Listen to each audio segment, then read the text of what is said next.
Welcome back to my YouTube channel.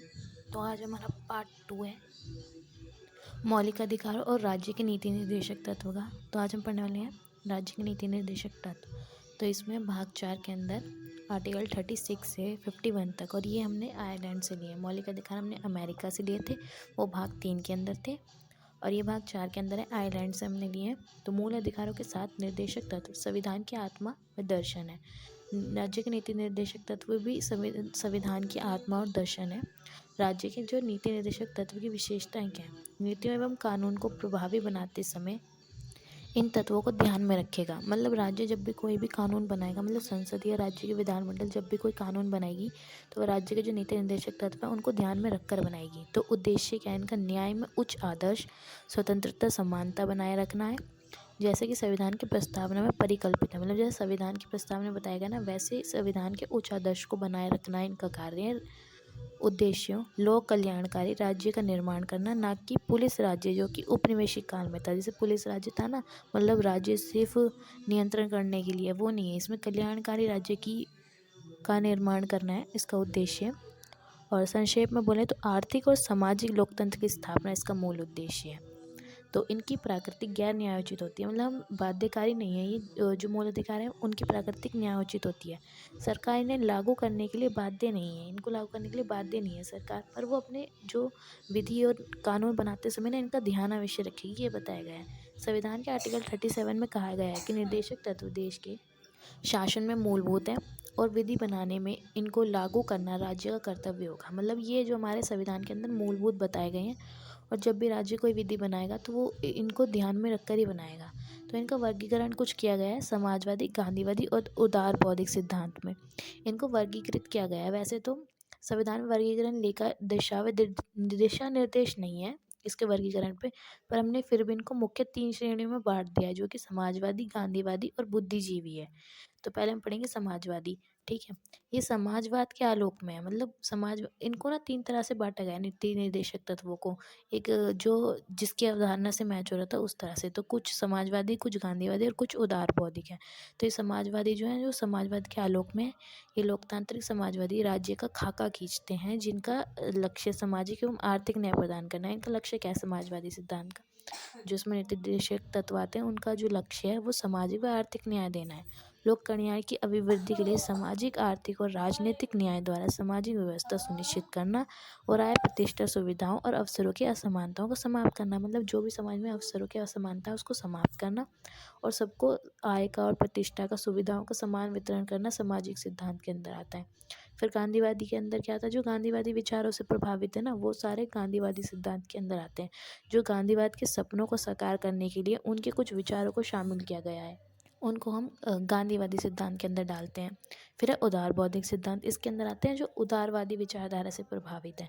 Bharat के समस्त राज्य क्षेत्र में नागरिकों के लिए एक समान सिविल संहिता, इसका एक एग्जाम्पल है कि सभी राज्यों के लिए समान सिविल संहिता, मतलब सभी के लिए समान कानून वो।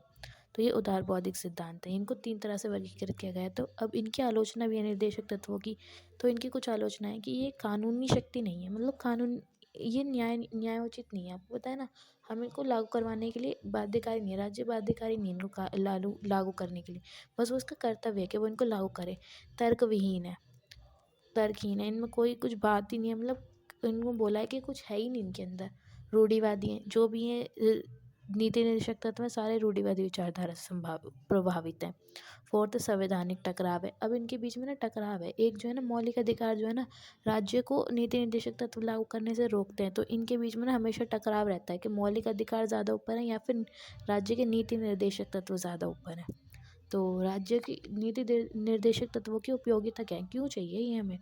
तो संविधान में स्वयं भी उल्लेखित है कि यह राष्ट्र के शासन हेतु मूलभूत है। ये संविधान को जीवन दान देने वाली व्यवस्था है।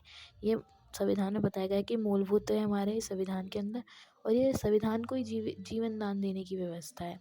ये राजनीतिक, आर्थिक और सामाजिक स्रोतों की, क्षेत्रों की, घरेलू और विदेशी नीतियों में स्थायित्व और निरंतरता बनाए रखना है, भले ही सत्ता में परिवर्तन हो जाए। मतलब कि भले ही सत्ता बार बार बदलती रहे, नई विचारधारा वाली पार्टी आएगी, अगली बार नई विचारधारा, पर जो समाज का आर्थिक और सामाजिक न्याय है वो वही रहेगा, ठीक है। ये नागरिकों के मूल अधिकारों के पूरक होते हैं, मतलब कि ये मूल अधिकार है वो उसी के पूरक है, ये उसी का ही पार्ट है, डिफरेंट नहीं है उससे। भाग 3 में सामाजिक एवं आर्थिक अधिकारों की व्यवस्था करने हेतु रिक्तता को पूरा करते हैं, मतलब जो उसमें सामाजिक और आर्थिक व्यवस्था रह गई ना, उसमें व्यक्तित्व के बारे में ज़्यादा बताया गया है, उसको ये पूरा करने का काम करते हैं नीति निर्देशक तत्व। मूल अधिकारों के अंतर्गत मूल अधिकारों के अंतर्गत इनका क्रियान्वयन पूर्ण एवं उचित लाभ के पक्ष में माहौल उत्पन्न करता है। राजनीतिक लोकतंत्र बिना आर्थिक लोकतंत्र का कोई अर्थ नहीं है, मतलब जो राजनीतिक लोकतंत्र, जो हमारे लोकतंत्र की भावना, वो आर्थिक लोकतंत्र के बिना तो तर्कविहीन है।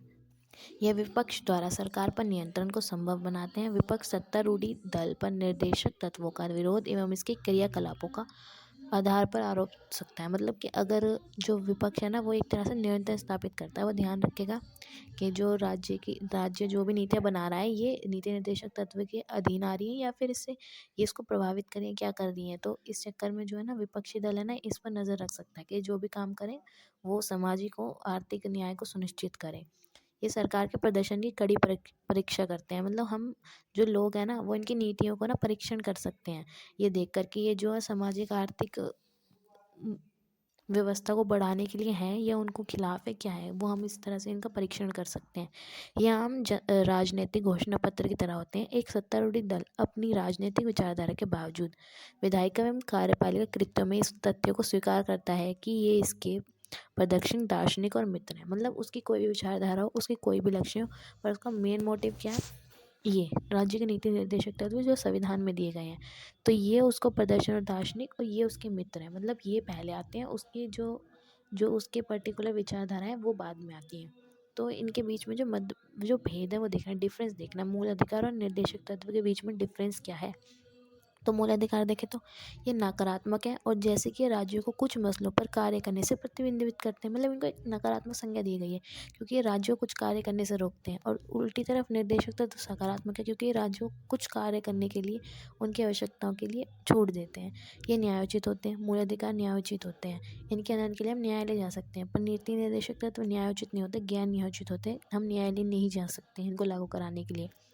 मूल अधिकार का इनका उद्देश्य लोकतांत्रिक राजनीति है, ठीक है, और इनका आर्थिक, सामाजिक आर्थिक लोकतंत्र की स्थापना करना है, ठीक है। फोर्थ है, मूल अधिकार क्या है, कानूनी रूप से मान्य है, ठीक है, और ये कानूनी रूप से मान्य, ये है नैतिक और राजनीतिक मान्यता, इनको कानूनी मान्यता प्राप्त है, इनको राजनीतिक और नैतिक मान्यता प्राप्त है। ये व्यक्ति के कल्याण को प्रोत्साहन देते हैं मूल अधिकार, और ये देते समाज के कल्याण को, और ये है, इनको लागू करने के लिए विधान की आवश्यकता नहीं है, ये स्वतः लागू होते हैं। मूल अधिकार को लागू करने के लिए किसी विधि बनाने की ज़रूरत नहीं है, पर नीति निर्देशक तत्वों को लागू करने के लिए विधि बनाने की ज़रूरत है। अगर इनका हनन होता है तो न्यायालय बाध्य है इनको हमें वापस दिलाने के लिए, पर नीति निर्देशक का उल्लंघन पर न्यायालय बाध्य नहीं है। न्यायालय किसी भी विधि को असंवैधानिक घोषित नहीं कर सकता अगर वो जो नीति निर्देशक तत्व है वो जो नीति निर्देशक तत्वों को प्रभावी बनाने के लिए लाई गई है, मतलब कि उनको प्रभावी बनाने के लिए ही वो आई है, और इस आधार पर वो सही बैठती है, तो न्यायालय उसको असंवैधानिक या अवैध घोषित नहीं कर सकता है। तो ये इसका डिफरेंस था। होप सो आपको ये सब समझ में आया होगा, and thank you for watching. मिलते हैं नेक्स्ट वीडियो।